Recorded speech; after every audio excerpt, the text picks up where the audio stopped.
Holy sock drawer filled with bat guano! A good show actually premiered on Fox. But you know what that means. It's probably not gonna last long. Bring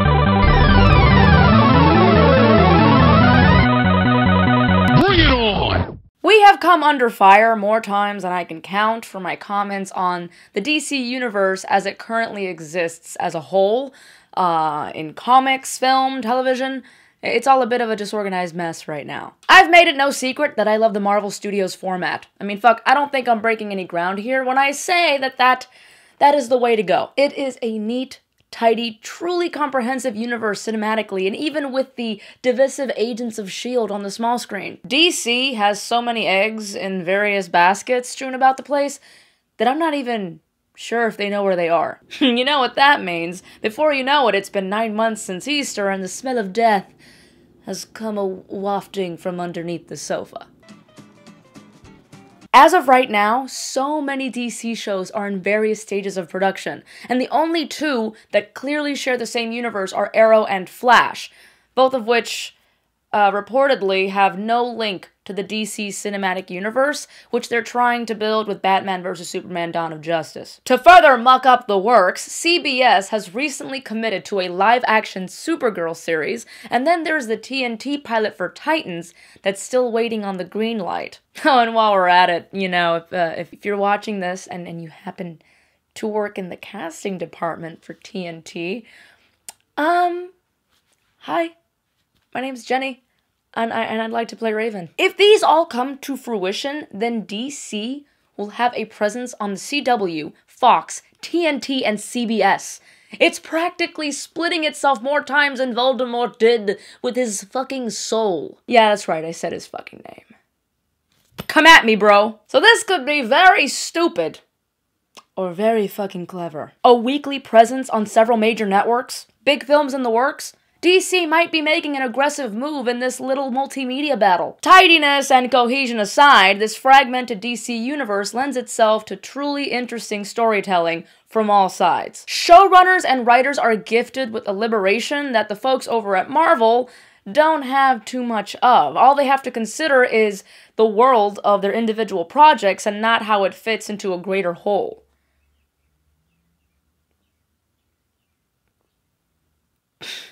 My mind is perverted! That brings us to arguably the most anticipated show of the year in Gotham. Now, I must warn you, proceed with caution, because we're about to delve into some major spoiler territory, and I don't mean Stephanie Brown. When we first heard about Gotham last year, I think our reaction was the same. Is this necessary? I mean, are we gonna tune in to what could very well be Law & Order Gotham City? The answer is simple. Yes and yes. The Bat universe is DC's crown jewel, okay? Even anything halfway Batman related will draw an audience. I mean, fuck. Okay, I'll go as far as to say that there could be a show based on Alfred getting the crease right on Bruce Wayne's pants. And people will watch because it is related in some way, shape, or form to the Batman. Gotham takes a world we have come to know and shows us exactly when the tide turned and the city went to the monsters. Our liaison through this bent town on the verge of breaking is Jim Gordon, who, at this point in his career, is a very green, very young, naive detective. Gordon is partnered with the lackadaisical Harvey Bullock. Bullock is a slightly crooked cop with a much better idea of how things work in Gotham City. The two cops are called to a scene of perhaps the most famous double homicide in DC history, that of Thomas and Martha Wayne. Bullock makes it no secret that he wants absolutely nothing to do with a case this hot, and knows that a Boy Scout like his new partner is not gonna let this one go. Especially not after Gordon promises a young boy named Bruce that he would bring the man responsible for his parents' death to justice. Sure, it's a story we all know, but we are seeing it from a completely different side than we ever have before. It is quite literally the moment that shapes the foundations of Gotham City and so many of its key citizens. Hints of a conspiracy surrounding the Wayne's deaths tie in directly with the Falcone crime family. It is revealed that both had a hand in framing a low-level thug named Mario Pepper, who happens to be the father of a future tree-hugging femme fatale. What a twist! The frame job was to appease the people of Gotham and keep them complacent. Any idea of the police's connection to the mob and the fact that a full-scale gang war was on the horizon is bad for business. Casting-wise, I absolutely love Donald Logue as Bullock. That is probably the best bit of casting in the show. Bullock is a character we became familiar with in the animated series. He's a bit of a loose cannon, doesn't play by the rules, you know, standard rogue cop tropes. However, he is a complex and sometimes endearing character. He is a cop that has been beaten down by his surroundings and does whatever he has to do to survive. And sometimes it's some downright shady shit. I'm not sold on Ben McKenzie's Gordon yet. He's sort of bland and exudes this overarching air of angstiness that follows him just about everywhere. You can take the guy out of the OC, but you can't take the OC out of the guy. California! Leave the angst to the bat, Jim. You're new on the job. You're supposed to be bright-eyed and bushy-tailed. Jada Pinkett Smith's Fish Mooney is interesting, though her name makes me think that she should stock up on some Summer's Eve. Mooney is organized crime's up-and-comer and poised to pull out of the shadow of Carmine Falcone and make a play at Gotham City for herself. Robin Lord Taylor's Oswin Cobblepot is Machiavellian, to say the least. He is equal parts spineless and ruthless, and there is just something in his eyes that makes me think that his evolution into the Penguin will be one of the more interesting stories told. The pilot episode was jam-packed with cameos, okay? I even had to stutter to emphasize the jam-packedness. You know, a less is more approach would have been fine, but I think that the people behind the show really felt like they had a lot to prove, you know? Like, oh, we may not have the Batman, but look at all the shit we can do. Look what I made, look, hold on, look.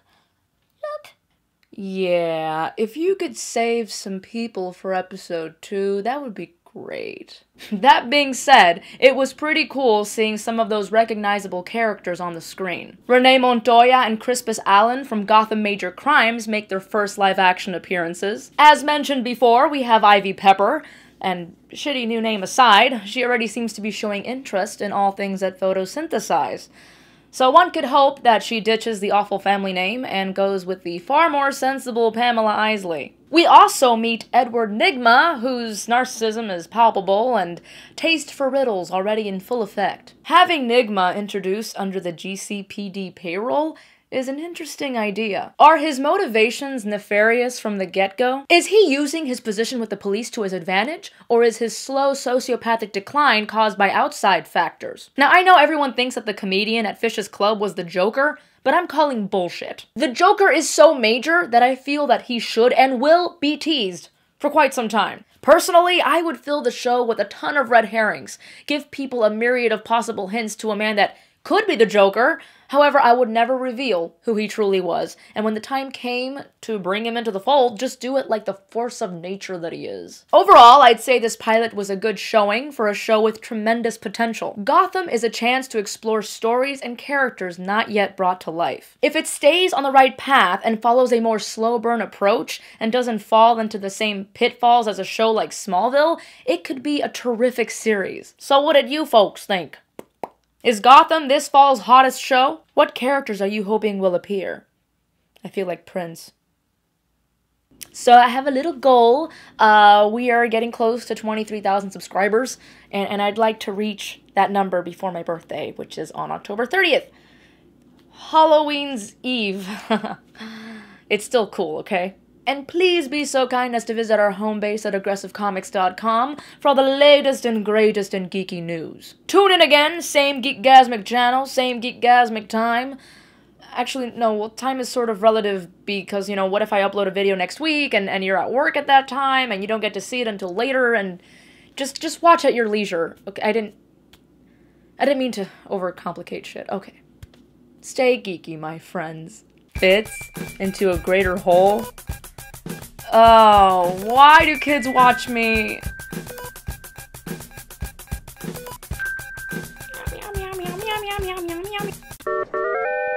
Oh, like I'm wearing a cat condom. That's just gross now. Now I'm thinking about cat condoms and that's... But you know, cat condoms might work.